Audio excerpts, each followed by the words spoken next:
Good morning. We're in Acts 5. We had a little detour with verses 4 through 6. While it remained unsold, did it not remain your own? And after it was sold, was it not at your disposal? So he's telling Ananias. We're back to Ananias selling the land and lying to the Holy Spirit. And now they're trying to reason with this man as to what he's done and the consequences. This shows how unnecessary the sin was. Ananias was free to use the money whatever way he wanted, except to inflate his own image and pride. We know what the sin is. Satan tempts us, and then the will of the person falls to that temptation. So we know what sin is. Why is it that you have contrived this deed in your heart? You have not lied to man, but to God. Satan had filled the heart of Ananias, and Peter asked him, "Why did you even conceive of such a thing?" Satan can influence the life of the believer, even the spirit-filled believer, but he can't do your sinning for you. Ananias conceived it in his heart. He gave birth to the sin. Verse 5, when Ananias heard these words, he fell down, breathed his last. Peter did not pronounce a death sentence on Ananias. He simply confronted him with his sin, and Ananias fell down dead.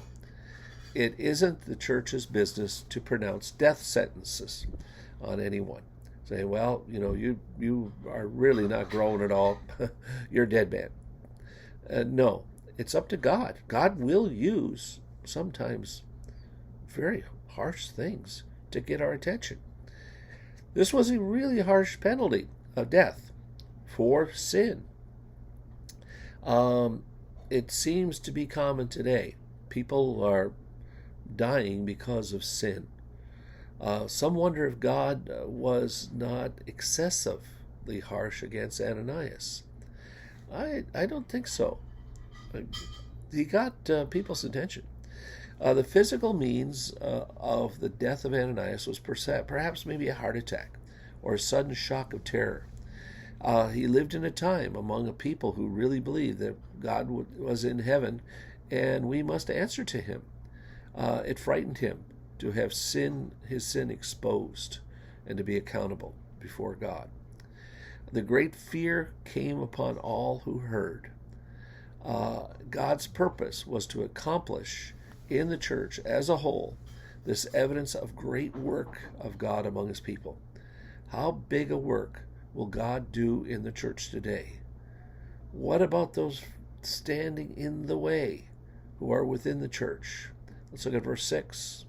And the men rose, wrapped him, and carried him out and buried him. These young men, probably deacons, attended the church and answered the church's need, end up carrying out the body. Does God dispose of the dead in the church? The Holy Spirit, it's up to him. He will clean up his church his way.